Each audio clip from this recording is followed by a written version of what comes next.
मध्य प्रदेश में इन दिनों मंचलों की शामत आई हुई है। राजधानी भोपाल से लेकर पूरे मध्य प्रदेश में पुलिस इन बदमाशों का सार्वजनिक रूप से जुलूस निकाल रही है, तो कहीं उन्हें चौराहे पर उठक बैठक लगवाई जा रही है। भोपाल की सड़कों पर उठक बैठक लगाते ये बदमाश कल तक लोगों के लिए खौफ की वजह बनते थे, लेकिन अब पुलिस ने सख्ती की तो जैसे रहम की भीख मांग रहे हैं। सिर्फ भोपाल ही नहीं बल्कि मध्य प्रदेश के अलग अलग हिस्सों में इन दिनों पुलिस बदमाशों के खिलाफ जैसे सिंघम स्टाइल में एक्शन दिखा रही है। दरअसल सीएम शिवराज सिंह चौहान ने कानून व्यवस्था और महिलाओं के प्रति अपराध पर नकेल कसने के लिए पूरे 51 जिलों के एसपी और जोन के आईजी को 7 दिन का अल्टीमेटम दिया था और इसके बाद से ही पुलिस का ये अलग अंदाज देखने को मिल रहा है। मध्य प्रदेश पुलिस के गुंडा विरोधी अभियान को देखकर लग रहा है कि जैसे अब पुलिस कोई चांस लेना नहीं चाहती, लेकिन बड़ा सवाल अब भी यही है कि आखिर पुलिस को इस एक्शन के लिए सीएम की नसीहत की जरूरत क्यों पड़ी और क्यों नहीं वक्त रहते पुलिस अपने हाथ सख्त कर पाई। वीडियो जर्नलिस्ट अभय के साथ Neeraj Srivastava, News Nation Bhopal. JP group की दिवालिया प्रक्रिया के खिलाफ निवेशकों की याचिका पर सुनवाई करते हुए सुप्रीम कोर्ट ने जेपी ग्रुप को 2 किश्तों में 200 करोड़ रुपए जमा कराने के लिए कहा है। जेपी ग्रुप को पहली किश्त में 16 अप्रैल तक 100 करोड़ रुपए और इसके बाद 10 मई तक 100 करोड़ रुपए जमा करवाने होंगे। सुप्रीम कोर्ट ने यह भी कहा है कि निवेशकों की सुविधा के लिए बने वेबसाइट में जिन लोगों ने अब तक पैसा वापस देने की मांग की है उन्हें रकम लौटाई जाएगी। कोर्ट ने वेबसाइट में सभी निवेशकों और उनके दावे की पूरी डिटेल डालने को कहा है। आपको बता दें कि अब तक कुल 2800 लोगों ने पैसा वापस लौटाने की मांग की है। जेपी ग्रुप का दावा है कि अभी तक महज 8% लोगों ने पैसा लौटाने की बात कही है। 92% लोग अभी भी फ्लैट चाहते हैं। बहरहाल सुप्रीम कोर्ट में इस मामले की अगली सुनवाई 16 अप्रैल को होगी। वीडियो जर्नलिस्ट सौमित्रों के साथ अरविंद सिंह, न्यूज नेशन, दिल्ली। पश्चिमी उत्तर प्रदेश की सबसे बड़ी यूनिवर्सिटी एमबीबीएस परीक्षा पेपर एक्सचेंज मामले में एसटीएफ की रडार पर है। चौधरी चरण सिंह विश्वविद्यालय में चल रहे नकल माफिया गैंग का पिछले दिनों एसटीएफ ने पर्दाफाश कर दिया था। अब इस मामले में एसआईटी की जांच की सिफारिश की गई है। अहम बात यह है कि अब तक करीब 9 लोगों के खिलाफ इस मामले में एफआईआर दर्ज की जा चुकी है, जिसमें से 4 लोग गिरफ्तार हैं, बाकी 5 लोगों की तलाश जारी है। एसटीएफ के निर्देश पर उत्तर पुस्तिका भवन को सील कर दिया गया है। साथ ही इस मामले में विश्वविद्यालय के कई कर्मचारी सस्पेंड कर दिए गए हैं। इस मामले में एसटीएफ को एक एमबीबीएस की छात्रा की तलाश है जो इस गैंग के लिए ग्राहक तलाशने का काम करती थी। साथ ही एसटीएफ की जांच में ऐसे कई बड़े नामों का खुलासा हुआ है जो रिटायर होने के बाद भी चौधरी चरण सिंह विश्वविद्यालय में एक बड़ा रुतबा रखते थे। ऐसे रिटायर कर्मचारियों पर कभी भी गिरफ्तारी की मोहर लग सकती है। वीडियो जर्नलिस्ट नवीन पाल के साथ Abhishek Sharma, Meerut, news nation. Sealing के मसले पर साथ आई तीनों बड़ी पॉलिटिकल पार्टियां।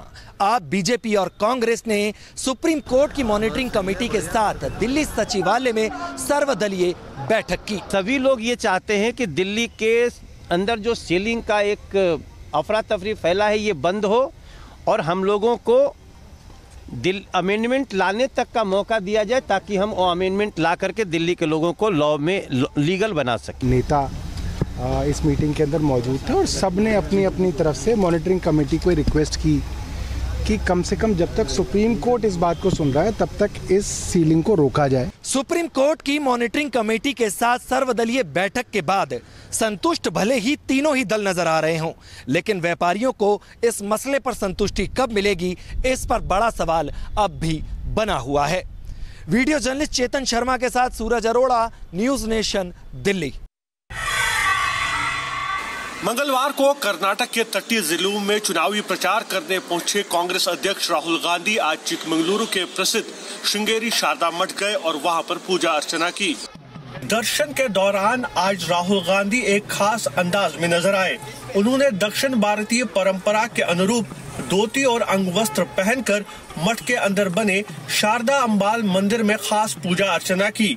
पूजा अर्चना के बाद राहुल गांधी ने वहां के शंकराचार्य भारतीय तीर्थ से भी मुलाकात की। कर्नाटक में इस मठ को उत्तराखंड के ज्योतिर्मठ के समान माना जाता है।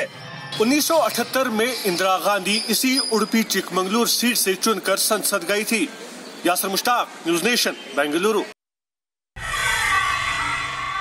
इराक में मारे गए 39 भारतीयों के शवों को वापस लाने में जुटी सरकार। विपक्ष ने मामले से निपटने में लापरवाही का लगाया आरोप। मृतकों के परिजनों के लिए मुआवजे की मांग। आतंकी संगठन ISIS के हाथों मारे गए 39 भारतीयों के मामले को लेकर कांग्रेस ने आज फिर सरकार पर आरोप लगाया कि उसने इस मामले को सही तरह से नहीं निपटाया।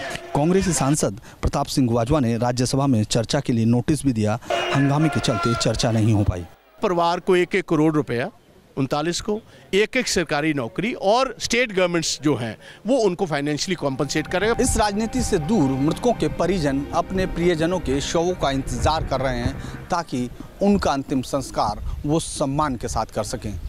वीडियो जर्नलिस्ट जयराम के साथ Dhirendra Pundi, news nation, Delhi. Budget सत्र के दूसरे चरण के 13वें दिन भी लोकसभा और राज्यसभा में हंगामे की वजह से कोई कामकाज नहीं हो सका। सरकार ये कह रही है कि वो चर्चा के लिए तैयार है, लेकिन विपक्ष लगातार हंगामा कर रहा है। हाउस ऑर्डर में न होने की वजह से TDP और YSR कांग्रेस मोदी सरकार के खिलाफ अविश्वास प्रस्ताव नहीं ला पा रही है। राज्यसभा में वेंकैया नायडू ने सदन में हंगामे पर अपनी नाराजगी जाहिर की। वेंकैया नायडू ने कहा कि सदन में ये क्या हो रहा है, जनता के बीच इसका क्या मैसेज जाएगा। मौजूदा सत्र के बचे हुए दिनों में भी कामकाज की कोई उम्मीद नहीं है, क्योंकि सत्ता पक्ष और विपक्ष के बीच में गतिरोध लगातार कायम है। वीडियो जर्नलिस्ट जयराम के साथ रविकांत राय, न्यूज नेशन, दिल्ली। बिहार में भागलपुर और दरभंगा में घटी घटना के बाद केंद्रीय मंत्रियों पर विपक्ष हमलावर। राबड़ी देवी आज खुद विधान परिषद के मुख्य द्वार पर धरने पर बैठी। दरभंगा में केंद्रीय राज्य मंत्री गिरिराज सिंह का वायरल वीडियो और भागलपुर में सांप्रदायिक सौहार्द बिगाड़ने के एक मामले में केंद्रीय स्वास्थ्य राज्य मंत्री अश्विनी चौबे के बेटे का नाम FIR में आना। इन दोनों मामलों को लेकर अब विपक्ष बिहार में हमलावर है। लगातार विपक्ष की ये मांग है कि सरकार इन दोनों पर कार्रवाई करे और इन दोनों को केंद्रीय कैबिनेट से भी बाहर निकाला जाए। तो फिलहाल विपक्ष मानने को तैयार नहीं। बिहार में चल रहा है बजट सत्र, विपक्ष को मिला है बड़ा मुद्दा। अश्विनी चौबे और गिरिराज सिंह पर कार्रवाई की मांग को लेकर विपक्ष अड़ी है। विजय सत्येंद्र के साथ रजनीश सिन्हा, न्यूज नेशन, पटना। मध्य प्रदेश में इन दिनों मंचलों की शामत आई हुई है। राजधानी भोपाल से लेकर पूरे मध्य प्रदेश में पुलिस इन बदमाशों का सार्वजनिक रूप से जुलूस निकाल रही है, तो कहीं उन्हें चौराहे पर उठक बैठक लगवाई जा रही है। 88 सन्यासियों के दीक्षा का समारोह पतंजलि योग पीठ में शुरू हुआ। यज्ञ के जरिए इस समारोह की शुरुआत बाबा रामदेव ने की। सन्यासी निर्माण का अनुष्ठान महायज्ञ के जरिए शुरू हुआ, जिसमें चारों वेदों के ऋचाओं के मंत्रोच्चारण के साथ यज्ञ में आहुतियां दी गईं। आहुतियों का यह सिलसिला अगले 2 दिन तक और चलेगा। 20,000 मंत्रों के उच्चारण के साथ ये यज्ञ संपन्न होगा और रामनवमी के दिन 88 छात्र छात्राओं को दीक्षा पूर्ण की जाएगी। वैदिक संन्यास परंपरा को आधुनिक युग में मूर्त रूप देने की कोशिश की जा रही है और इसके जरिए कोशिश इस बात को लेकर भी है कि सामाजिक वर्ण व्यवस्था पर करारा प्रहार किया जाए। बुलेस कमल किशोर के साथ मधुरेंद्र कुमार, न्यूज नेशन, हरिद्वार।